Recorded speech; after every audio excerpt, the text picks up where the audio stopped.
2부 1장. 나는 체포된 후 여러 번 신문을 받았다. 그런데 단지 신원을 확인하기 위한 것이어서 시간이 오래 걸리지는 않았다. 처음에 경찰서에서는 아무도 내 사건에 관심이 없는 것 같았다. 그런데 일주일 뒤 예심 판사가 호기심 어린 눈으로 나를 바라보았다. 하지만 그도 처음에는 그저 나의 이름과 주소, 직업, 생년월일, 출생지만 물어볼 뿐이었다. 그리고 내가 변호사를 선임했는지도 알고 싶어 했다. 나는 그러지 않았다고 답한 뒤 꼭 선임해야 하는지 물었다. 왜 그러죠? 판사가 물었다. 나는 나의 사건은 아주 간단한 것으로 생각된다고 대답했다. 판사는 웃으면서 이렇게 말했다. 그렇게 생각할 수 있죠. 하지만 법이라는 게 있으니까요. 만약 직접 변호사를 선임하지 않는다면 우리가 국선 변호사를 지정하게 될 거예요. 사법기관이 이렇게 소소한 부분까지 담당해 준다니 참 편리하다는 생각이 들었다. 판사에게 이런 생각을 이야기했더니 그 역시 동의한다면서 법이 참 잘 갖추어져 있다고 했다. 원래 나는 그 판사가 믿음이 가지 않았다. 커튼이 내려져 있는 방에서 그가 나를 맞아 주었다. 그의 책상 위에는 전등이 하나 있었는데 그가 나에게 앉으라고 했던 안락 의자를 비추고 있었다. 그런데 정작 판사는 어둠 속에 앉아 있었다. 이런 장면을 책에서 본 적이 있어서 이 모든 일들이 장난처럼 느껴졌다. 대화가 끝난 후 나는 그를 살펴보았다. 오밀조밀한 얼굴에 파란 눈은 푹 들어가 있었고 키가 컸으며 회색 수염을 기르고 거의 백발에 가까운 머리카락은 숱이 많았다. 그는 매우 이성적인 것 같았고 입을 실룩거리는 신경질적인 버릇이 보이기는 했지만 어쨌든 호감이 가는 사람인 것 같았다. 방을 나오면서 그에게 손을 내밀 뻔했지만 순간 내가 사람을 죽였다는 사실이 떠올랐다. 다음 날 변호사가 형무소로 나를 찾아왔다. 그는 작은 키에 뚱뚱하고 꽤 젊은 남자였는데 정성스레 빗어 넘긴 머리 스타일을 하고 있었다. 날이 더웠는데도 그는 어두운 색의 양복을 입고 있었다. 옷깃은 끝이 접혀 있었고 검은색과 하얀색 줄무늬에 이상한 넥타이를 메고 있었다. 그는 겨드랑이에 끼고 있던 서류 가방을 내 침대 위에 올려놓고는 자기소개를 했고 내 서류를 검토했다고 했다. 까다로운 사건이지만 내가 그를 믿고 따라와 준다면 재판에서 이길 수 있다고 했다. 그에게 감사 인사를 전하자 그가 말했다. 본론으로 들어가 보죠. 그는 내 침대에 앉았다. 그리고 내 사생활에 대한 정보를 모았다고 했다.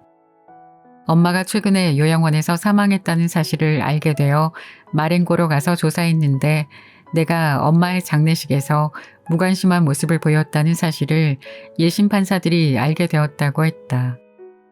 이런 질문을 하면 조금 불편하실 수 있겠지만 아주 중요한 문제이니 이해하시리라 생각합니다. 만약 마땅한 답을 찾지 못한다면 검사 측이 큰 논란거리로 삼을 거예요. 그는 내가 자신을 도와주기를 바랐다. 나에게 그날 마음이 아팠는지 물었다. 이 질문에 나는 무척 놀랐다. 나 같으면 이런 걸 묻기가 정말 거북했을 것이다. 나는 대체로 자문해보지 않기 때문에 그때 내가 어떤 상태였는지 설명하기가 어렵다고 대답했다. 당연히 나는 엄마를 사랑했다. 하지만 이런 사실은 아무 의미가 없었다. 건전한 사람들이라면 누구나 그들이 사랑하는 사람들의 죽음을 다소간 바랐던 경험이 있는 법이다. 이때 변호사가 내 말을 자르고 끼어들었는데 매우 흥분한 것 같았다.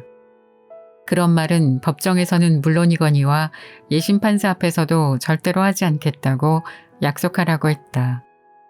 그러나 나는 천성적으로 육체적인 욕구가 감정을 억누르는 편이라고 설명했다. 엄마 장례식이 있던 날 나는 너무 피곤했고 졸리기도 했다. 그래서 그날 무슨 일이 있었는지 잘 기억이 나지를 않았다. 내가 확실하게 말할 수 있는 것은 엄마가 죽지 않았으면 좋았을 거라는 사실이었다. 변호사는 탐탁지 않은 모양이었다. 그 정도로는 안 돼요. 그가 말했다. 그는 고민에 빠졌다. 잠시 후 그가 그날 내가 당연한 감정을 억눌렀던 거라고 말할 수 있겠느냐고 물었다. 아니요, 그건 사실이 아니에요. 내가 대답했다. 그는 내게 거부감을 느낀 듯 이상한 눈빛으로 쳐다보았다. 그리고 차가운 말투로 요양원 원장과 직원들이 증인으로 신문을 받을 것이며 그렇게 되면 일을 아주 망쳐버릴 수 있다고 말했다. 내가 그런 이야기는 이번 사건과 관련이 없다고 지적했지만 그는 내가 사법부와 엮여본 적이 한 번도 없다는 사실을 아주 잘 알게 되었다고만 할 뿐이었다. 변호사는 화가 나서 나가버렸다. 나는 그를 붙들고 싶었고 그의 호감을 얻고 싶었다고 말하고 싶었다. 더 좋은 변호를 받기 위해서가 아니라 자연스럽게 그런 생각을 하게 되었다고 말하고 싶었다. 하지만 그를 불편하게 만들어버렸다는 것을 알 수 있었다. 그는 나를 이해는커녕 원망하고 있었다. 나는 그에게 내가 다른 사람들과 다를 게 없으며 그들과 완벽히 똑같은 사람일 뿐이라는 것을 똑똑히 말해주고 싶었다. 그러나 너무 번거롭기도 하고 귀찮아서 그만두었다. 얼마 뒤 나는 또다시 예심판사 앞에 섰다. 오후 2시였고 이번에는 사무실이 얇은 커튼 사이로 들이치는 햇빛으로 가득 차 있었다. 정말 더웠다. 판사는 나에게 앉으라고 한 다음 아주 정중하게 나의 변호인이 갑자기 일이 생겨서 올 수 없다고 했다. 하지만 그의 질문에 대답하지 않고 변호사가 나를 도울 수 있을 때를 기다릴 권리가 있다고도 일러주었다. 나는 혼자서도 대답할 수 있다고 말했다. 그는 책상 위의 버튼을 손가락으로 눌렀다. 젊은 서기가 들어와 바로 내 등 뒤에 자리를 잡고 앉았다. 우리는 둘 다 안락 의자에 편안하게 앉아 있었다. 신문이 시작되었다. 판사는 먼저 사람들이 말하기를 내가 말수가 적고 속마음을 밖으로 잘 드러내지 않는다는데 이런 말들을 어떻게 생각하느냐고 물었다. 할 말이 없어서 그런걸요. 그래서 말을 안 하는 겁니다. 내가 대답했다. 판사가 처음 만났을 때처럼 미소를 지으며 그보다 더 합당한 이유는 없겠다고 말했다. 그러고는 이렇게 덧붙였다. 사실 그건 별로 중요치 않죠. 그러고는 잠시 잠자코 있더니 나를 바라보면서 갑자기 매우 빨라진 말투로 말했다. 내가 알고 싶은 건 바로 당신이에요. 나는 그가 무슨 말을 하는 건지 이해할 수가 없어서 아무런 대꾸도 하지 않았다. 그러자 그가 덧붙였다. 당신의 행동들 중에 이해할 수 없는 것들이 있어요. 내가 그 부분들을 잘 이해할 수 있도록 도와줄 거라 믿어요. 나는 모든 것이 매우 간단했다고 말했다. 판사는 그날의 사건에 대해 말해보라고 재촉했다. 나는 레몽, 해변, 해수욕, 싸움, 다시 해변, 작은 샘, 태양 5번의 권총 발사. 이미 이야기했던 내용을 또다시 반복했다. 내가 말을 할 때마다 그는 네 그래요 라고 말했다. 쓰러진 시체에 대한 부분에 이르자 그는 좋아요 라고 대꾸했다. 나는 이런 식으로 같은 이야기를 자꾸 반복하는 게 지겨웠다. 그렇게 말을 많이 해본 건 아마도 생전 처음이었던 것 같았다. 잠시 말이 없던 그가 자리에서 일어나더니 나를 도와주고 싶다고 했다. 그리고 나에게 관심이 많이 간다면서 그가 나를 위해 무엇인가를 할 수 있도록 하느님이 도울 거라고 했다. 하지만 그 전에 몇 가지 질문을 더 하고 싶다면서 느닷없이 나에게 엄마를 사랑했느냐고 물었다. 네, 다른 사람들도 다 그렇잖아요. 그런데 그때까지 일정한 속도로 타이핑을 하던 서기가 자판을 잘못 누른 모양이었다. 그는 무척 당황하면서 다시 고쳐쳐야 했다. 판사는 이번에도 앞뒤 논리 없이 총을 쏠 때 연달아 5번을 쏘았는지 물었다. 나는 잠시 생각해 본 뒤 먼저 한 방을 쏘았고 그리고 조금 뒤 나머지 4방을 쏘았다고 했다. 그런데 첫 방을 쏘고 나서는 왜 뜸을 들인 거죠? 그가 물었다. 나는 다시 한번 붉은 해변이 떠올랐고 이마 위로 느껴지던 태양의 뜨거운 열기가 느껴졌다. 하지만 이번에는 대답하지 않았다. 침묵이 계속되는 동안 판사는 흥분한 것 같았다. 의자에 앉아 머리카락을 헝클이고는 책상 위로 팔꿈치를 괴면서 내 쪽으로 몸을 굽힌 채 묘한 표정을 지었다. 왜 이미 쓰러진 사람을 또 쏜 겁니까? 왜요? 나는 이 질문에도 대답하지 않았다. 판사는 이마에 손을 올렸고 조금 더 격양된 목소리로 또다시 질문을 반복했다. 왜죠? 대답을 하셔야 해요. 왜 그랬어요? 판사가 갑자기 일어나 사무실 구석으로 성큼성큼 걸어가더니 서류 정리함 서랍을 열었다. 거기에서 은십자가를 꺼내 흔들어대며 나에게로 다시 왔다. 조금 전과는 전혀 다른 떨리기까지 한 목소리로 소리쳤다. 이것을 이분을 아세요? 당연히 알죠. 그러자 판사는 흥분해서 매우 빠르게 자신의 신념에 대해 말하기 시작했다. 그는 하느님을 믿는 사람이며 하느님 앞에서는 용서받지 못할 죄인이 없지만 일단 용서를 받고자 하는 사람이라면 먼저 뉘우치는 마음을 가지고 어린아이처럼 영혼을 비워 모든 것을 받아들일 준비를 해야 한다는 것이었다. 그는 온몸을 탁자 위로 숙이고는 내 위에 대고 십자가를 흔들었다. 솔직히 말해 그의 논리를 따라갈 수 없었다. 일단 덥기도 했고 사무실 안을 날아다니는 커다란 파리들이 내 얼굴에 달라붙었으며 그가 나를 대하는 태도가 무서웠기 때문이다. 그의 그런 모습이 웃겨 보이기도 했다.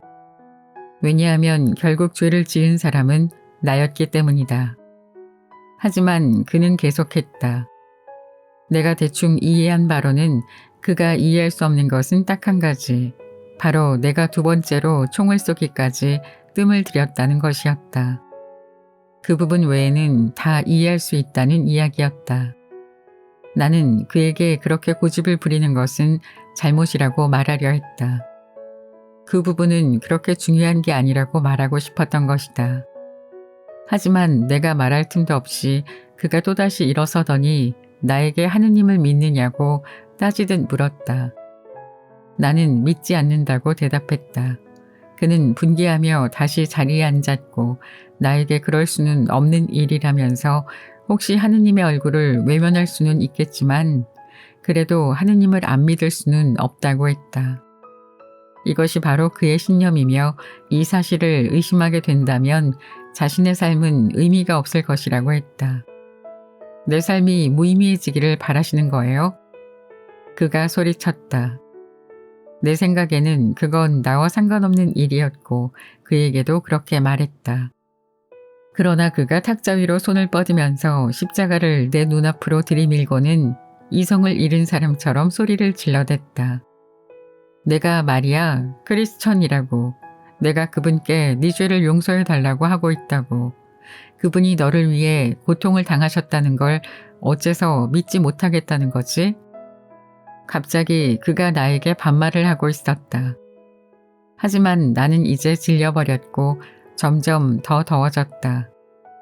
나는 이야기를 들어주기가 곤욕스러운 사람에게서 벗어나고 싶을 때 늘 그랬던 것처럼 그의 말에 수긍하는 척했다. 놀랍게도 그는 승리를 거두었다는 듯이 말했다. 그렇지, 그것 봐. 너도 믿잖아. 이제는 하느님께 너를 맡길 수 있겠지? 물론 나는 다시 한번 아니라고 말을 했다. 판사 역시 또 한 번 안락 의자에 털썩 주저앉고 말았다. 그는 무척 피곤한 것 같았다.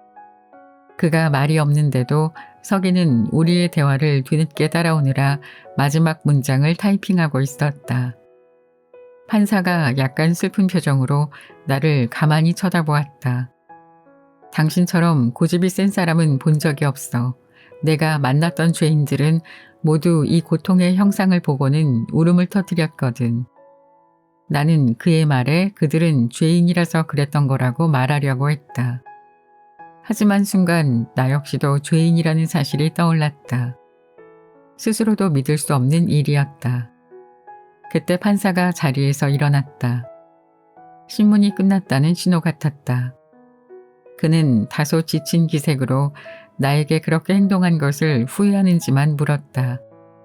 나는 잠시 생각해 본 뒤 후회한다기보다 골치 아픈 일이 생긴 기분이라고 했다. 그는 나의 말을 이해하지 못하는 것 같았다. 그날 신문은 그렇게 끝을 맺었다. 그 후에도 나는 2심 판사를 계속 만났다. 하지만 이제 변호사와 함께였다. 진술은 이전에 이야기했던 내용의 일부를 조금 더 구체적으로 말하는 정도였다. 그 외에는 판사와 변호사가 증언에 대한 토론을 했지만 정작 나에게는 전혀 신경 쓰지 않았다. 어쨌든 판사는 시간이 갈수록 나를 향한 말투가 달라졌다. 나에게 관심이 없는 것 같았고 어떻게 보면 내 사건을 마감한 것 같기도 했다. 이제 더 이상 하느님에 대해 이야기하지 않았고 첫날처럼 열을 올리지도 않았다. 그 결과 우리의 만남은 예전보다 분위기가 좋아졌다. 몇 가지 질문을 한 뒤 변호사와 대화를 하고 나면 신문은 끝이 났다. 판사의 표현에 따르자면 내 사건은 순조롭게 진행되고 있었다. 가끔 일상 대화를 나누게 되면 나도 한몫 거들고는 했다. 그러면 한숨 돌릴만 했다. 그때는 아무도 나에게 못되게 굴지 않았기 때문이다. 모든 것이 너무 자연스러웠고 예상이 가능한 순서대로 진행되었으며 과장되는 게 없어서 나는 가족들과 있는 것 같다는 얼토당토하는 생각까지 하게 되었다. 그렇게 11개월에 걸쳐 예심을 치르고 나서는 이따금 판사가 문 앞까지 나를 배웅하면서 내 어깨를 토닥이며 오늘은 이것으로 끝났습니다. 반크리스천 양반 하고 말하는 순간을 즐기는 나를 발견하고 새삼 놀라기도 했다. 그의 사무실을 나오고 나면 나는 다시 경관에게 맡겨졌다. 2장. 결단코 말하고 싶지 않은 일들도 있다. 형무소로 간 지 며칠이 지나고 나는 평생 동안 이 시기에 대해 말하고 싶지 않으리라는 것을 깨달았다. 얼마 뒤 이런 반감은 그리 중요한 게 아니라는 생각이 들었다. 사실 처음에 나는 형무소에 마음을 두지 않았다. 막연하게 무슨 새로운 사건을 기다리고 있었던 것이다. 모든 것이 시작된 것은 마리가 처음이자 마지막으로 면회를 온 다음부터였다. 마리의 편지를 받았던 날부터, 바로 그날부터 감옥이 내 집이며 나의 삶은 이곳에서 결정된다는 사실을 느꼈다. 내가 체포되던 날 먼저 유치장에 들어와 있던 수감자들은 대부분 아랍인이었다. 그들이 나를 보며 웃었다. 그러고는 나에게 무슨 짓을 했느냐고 물었다. 내가 아랍인 한 놈을 죽였다니까 일제히 조용해졌다. 그러나 잠시 후 저녁이 되었고 그들은 내가 잘 때 깔아야 하는 돗자리를 어떻게 펴는지 알려주었다. 한쪽 끝을 말면 베개로 벨 수 있었다. 밤새도록 빈대들이 내 얼굴 위로 기어다녔다. 며칠 뒤 나는 독방에 격리되었고 나무로 된 판자 침대에서 자게 되었다.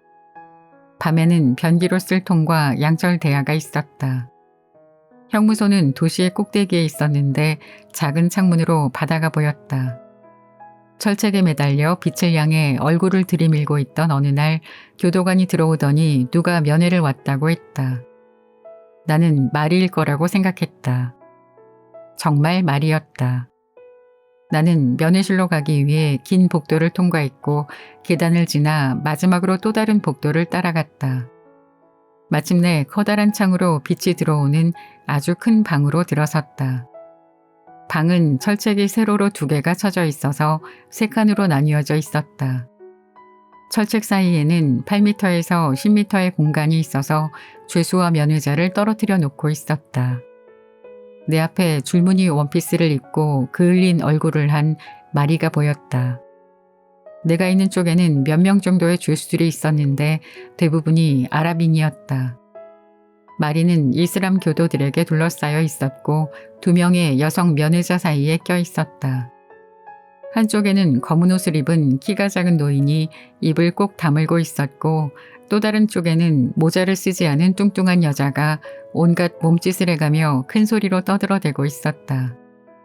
철책 사이의 거리 때문에 면회자들과 죄수들은 이야기를 나누려면 목소리를 높여야만 했다.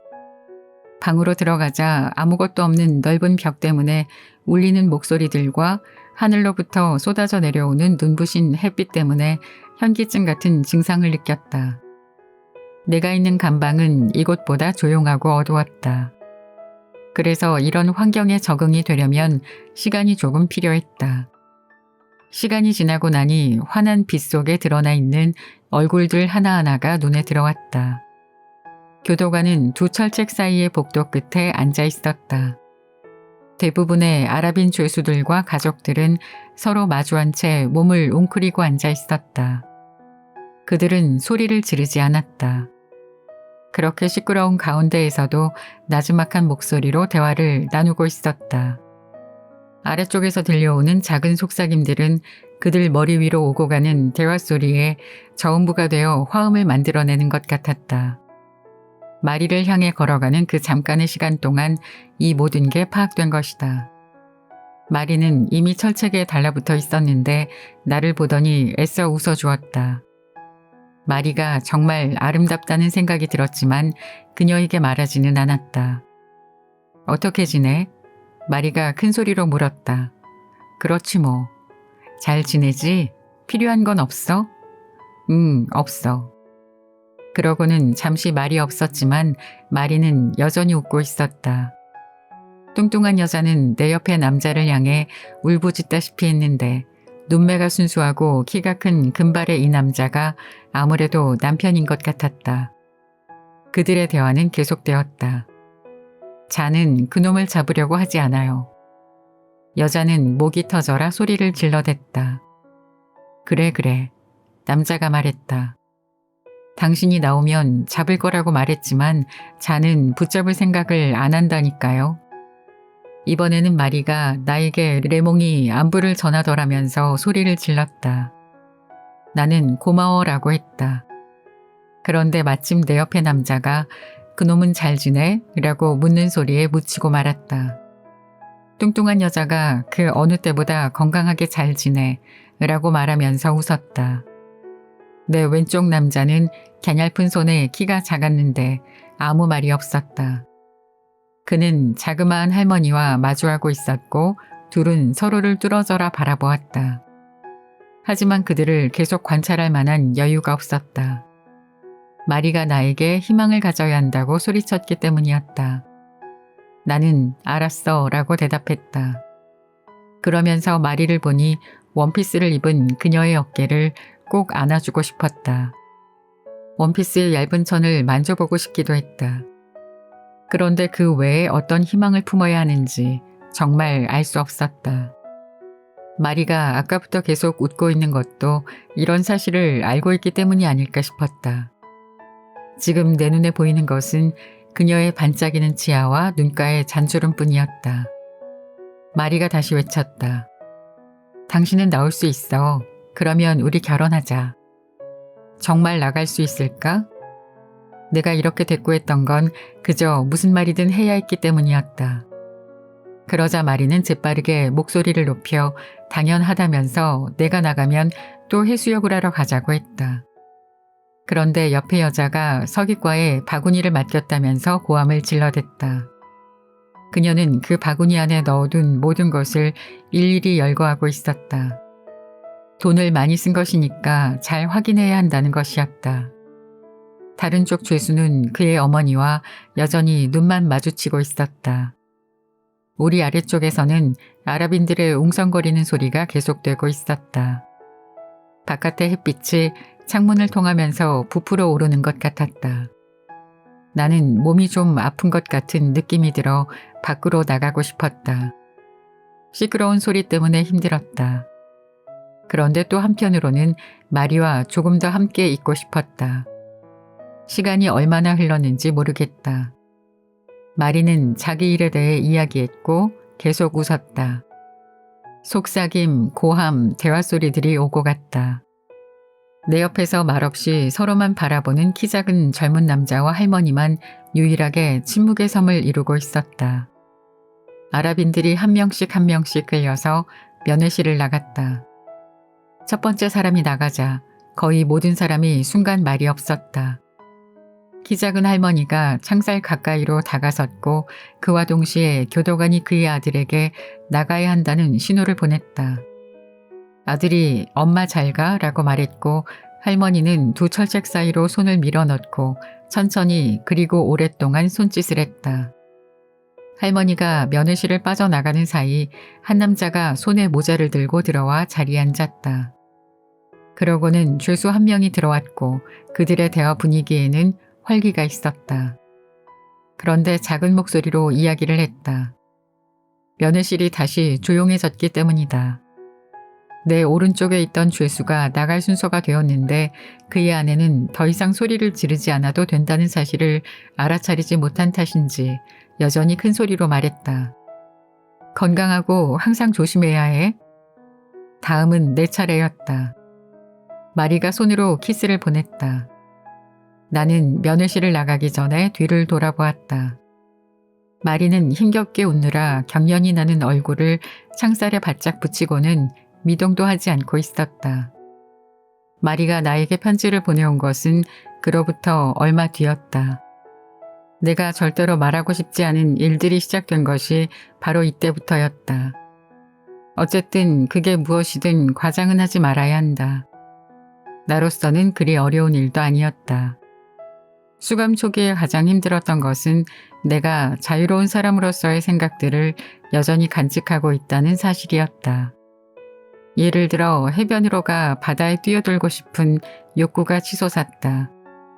발바닥에 와닿는 잔물결 소리, 물속에 몸을 담그던 순간들, 그때 느꼈던 해방감, 이런 것들이 떠오를 때마다 감옥의 담벼락이 얼마나 갑갑하게 나를 둘러싸고 있는지 다시금 깨닫게 되었다.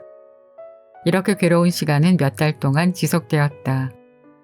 그 시기가 지나고 나니 이제 죄수다운 생각들 뿐이었다. 안뜰에서 산책하는 시간이나 변호사가 방문하는 날을 기다리는 게 다였다. 나머지 시간도 그냥저냥 잘 보낼 수 있었다. 만약 내가 마른 나무 둥치 속에 살게 되어서 머리 위로 조금 보이는 하늘만 바라보는 것 말고는 할 일이 없어지더라도 어차피 적응하고 살게 되어 있다는 생각을 자주 했다. 새가 지나기를 바라거나 구름을 볼 수 있기를 기다리며 지내게 될 터였다. 이 감옥에서 변호사의 넥타이를 보게 될 날을 기다리고 바깥에서는 마리의 육체를 껴안기 위해 토요일을 기다렸듯이 말이다. 그런데 잘 생각해보니 나는 마른 나무 둥치 속에 있지 않았다. 나보다 더 불행한 사람들도 있었다. 이건 엄마의 생각이기도 했다. 엄마는 결국에는 그게 무엇이든 익숙해지기 마련이라는 말을 자주 했었다. 그런데 나는 평범함과는 거리가 멀었다. 처음 몇 달은 너무 힘들었다. 하지만 스스로 애를 써보았더니 시간이 흘러갔다. 예를 들자면 여자에 대한 정욕 때문에 정말 힘들었다. 이건 자연스러운 현상이었다. 나는 젊었으니까 말이다. 그렇다고 특별히 마리만 생각한 것은 아니다. 어느 여자, 여러 여자들, 내가 아는 모든 여자들, 내가 그녀들을 사랑했던 모든 상황들에 대해 너무 많이 생각하는 바람에 감방안은 온통 그녀들의 얼굴들로 가득 찼고 내 정욕으로 채워졌다. 어떤 의미로는 나를 무너뜨리기도 했지만 또 다른 의미로는 시간을 보낼 수 있도록 해준 셈이다. 나는 마침내 배식 시간이면 주방보이와 함께 오던 교도관장의 호감을 얻게 되었다. 여자들에 대한 이야기를 꺼낸 것은 그였다. 다른 죄수들이 제일 먼저 토로하는 것이 그 문제라고 했다. 나는 나 역시 그렇다면서 이런 대우는 부당하다고 생각한다고 했다. 그런데 바로 그런 이유 때문에 당신들을 감옥에 가두는 거예요. 네? 그런 이유로요? 그렇죠. 자유라는 게 바로 그런 거거든. 당신들에게서 자유를 빼앗는 거란 말이죠. 나는 단 한 번도 이렇게 생각해 본 적이 없었다. 생각해보니 그의 말이 맞았다. 맞는 말씀이네요. 그렇지 않다면 처벌이라는 게 의미가 없을 테니까요. 그렇지, 당신은 이해하는군요. 다른 죄수들은 그렇지 못하죠. 하지만 그들도 결국에는 스스로 마음이 가벼워질 수 있는 방법을 배우게 되죠. 그러고는 교도관장은 자리를 떠났다. 또 하나 고통스러운 게 바로 담배였다. 형무소에 들어왔을 때 허리띠, 구두끈, 넥타이, 그리고 주머니에 있던 모든 것들, 무엇보다 담배를 빼앗겼다. 감방에 들어오고 나서 담배를 돌려달라고 해본 적이 있었다. 하지만 금지된 품목이라고 했다. 처음 며칠 동안은 너무 괴로웠다. 나를 무너지게 만든 가장 큰 이유는 아마도 담배일 것이다. 나는 침대 잎 한자에서 나무 조각을 뜯어 빨아댔지만 하루 종일 구역질을 해야 했다. 아무에게도 해를 끼치지 않는데 왜 빼앗은 것인지 도저히 이해가 되지 않았다. 시간이 흐른 뒤에야 이건 역시 형벌의 일부라는 사실을 깨달을 수 있었는데 정작 그때는 담배를 피우지 않는데 적응되어서 나에게는 더 이상 징벌로서의 의미가 없었다. 이런 부분들을 제외하고는 불행하다고 느낀 점은 별로 없었다. 또다시 말하지만 시간을 때우는 게 가장 문제였다. 추억을 되새기는 법을 터득한 후부터는 더 이상 괴롭지 않았다. 나는 종종 내 방을 떠올려 보면서 한쪽 구석에서 시작해 한 바퀴를 돌아 출발점을 다시 돌아오는 식으로 그 과정에 있는 모든 것을 머릿속으로 그려보았다. 처음에는 금방 끝나버렸다. 하지만 계속 반복할 때마다 조금씩 시간이 길어졌다. 왜냐하면 가구들도 하나하나 떠올렸고 그 안에는 또 무엇이 들어있는지 생각하고 심지어 어떤 무늬들이 새겨져 있고 깨진 부분은 있었는지 색깔이나 결들까지 구체적으로 떠올렸기 때문이다. 그러면서 나의 재산에 대해 어느 것 하나 빼놓지 않은 완벽한 목록을 만들어 보았다. 그러자 몇 주가 지나고 나서는 내 방에 있는 모든 것을 나열해 보는 것만으로도 꽤 오랜 시간을 때울 수 있게 되었다. 이처럼 내가 생각을 하면 할수록 그동안 혹여 소홀했던 것들과 잊고 지냈던 것들을 기억해 볼 수 있었다. 이런 방식으로 시간을 보내면서 만약 어떤 사람이 바깥에서 단 하루만 살아보았다고 하더라도 감옥에서 100년은 거뜬히 살 수 있겠구나 하는 생각이 들기도 했다. 떠올려 볼 추억만 있다면 얼마든지 심심하지 않게 지낼 수 있을 테니까 말이다. 어떻게 생각해보면 이것도 특권일 수 있었다. 그리고 또 하나, 잠도 문제가 되었다. 처음에 나는 밤에 잠을 자기가 힘들었고 더군다나 낮에는 전혀 잘 수 없었다. 하지만 점점 밤에 잠을 이루기가 어렵지 않게 되었고 낮에도 잠을 잘 수 있었다. 마지막 몇 개월 동안은 하루에 16시간에서 18시간은 잤다고 밝힐 수 있다. 그러면 이제 남은 6시간 동안 식사를 하거나 용변을 보고 추억을 떠올리고 체코슬로바키아에서 일어났던 일을 생각하면 되는 것이었다. 사실 나는 밀짚 매트와 침대 판자 사이에서 낡은 신문 한 장을 발견했다. 헝겊에 들러붙다시피 한 종이는 누렇게 변해 있었고 앞뒤가 다 비쳤다. 앞부분의 이야기는 잘려나가 있었지만 체코슬로바키아에서 일어난 듯한 사건에 대한 기사가 실려 있었다. 체코의 어느 마을에 살던 한 남자가 돈을 벌기 위해 떠났다가 25년이 지나고 부자가 되어 아내와 어린아이를 데리고 고향으로 돌아왔다. 그 남자의 어머니와 누이는 고향에서 여관을 운영하고 있었다. 그는 어머니와 누이를 놀라게 해주려고 아내와 아이는 다른 곳에 머물게 하고 어머니의 여관으로 갔지만 어머니는 그를 알아보지 못했다. 그는 장난으로 어머니의 여관에 방을 하나 잡고 자기가 가지고 있던 돈을 보여주었다. 그런데 그의 어머니와 누이는 그의 돈을 훔치기 위해 한밤중에 그를 망치로 때려 살해하고는 강물에 시체를 던져버렸다. 아침이 되자 그의 아내가 찾아왔고 그가 누구인지 정체를 밝혔다. 그의 어머니는 목을 맸고 누이는 우물 속으로 몸을 던져 죽고 말았다. 나는 이 이야기를 몇천 번은 읽었을 것이다. 어찌 보면 정말이지 믿기지 않는 이야기이지만 또 어떻게 보면 참으로 자연스러운 이야기이기도 하다. 아무튼 나는 그 남자에게도 어느 정도 책임이 있고 장난 같은 건 함부로 치면 안 된다고 생각한다. 이처럼 잠을 자고 추억을 떠올리고 신문을 읽고 빛과 어둠이 교차하면서 시간은 흘렀다. 어디에선가 감옥에 있으면 시간 개념을 잃어버리게 된다고 읽은 적이 있었다. 그러나 그 당시에는 별로 와닿지 않았다. 하루하루가 얼마나 길 수 있는지 동시에 또 얼마나 짧을 수 있는지 이해하지 못했기 때문이다. 산다는 것은 물론 길었다. 너무 길게 늘어진 탓에 하루가 다른 하루로 넘어갔고 결국 하루라는 이름 자체를 잃어버리고 말았다. 어제 혹은 내일이라는 단어만이 그 의미를 간직할 뿐이었다. 어느 날 교도관으로부터 내가 이곳에 들어온 지 5달이 지났다는 말을 들었을 때 그의 말을 믿기는 했지만 이해할 수는 없었다. 감방에 있는 나로서는 그날이 그날이었고 나는 항상 똑같은 일만 할 뿐이었기 때문이다. 그날 교도관이 그렇게 말을 하고 자리를 떠난 뒤 나는 쇠로된 시기에 비친 내 얼굴을 들여다보았다. 아무리 웃어보려고 해도 내 얼굴은 여전히 심각해 보였다.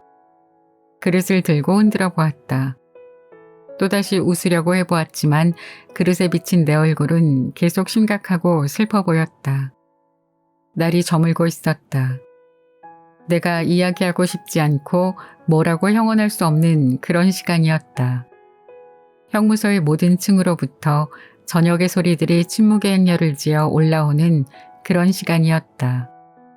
나는 창문으로 다가가 곧 지게 될 햇빛 속에 선 채 내 얼굴을 다시 한번 바라보았다. 여전히 심각한 표정이었지만 놀라울 것도 없었다. 그 순간 내 얼굴이 굳어 있었던 건 사실이니까. 그런데 그와 동시에 몇 달 만에 처음으로 나는 내 목소리를 정확하게 들었다. 이미 오래전부터 내 귓가에서 울리던 목소리였고 그동안 내가 계속해서 혼잣말을 해왔다는 사실을 깨달았다.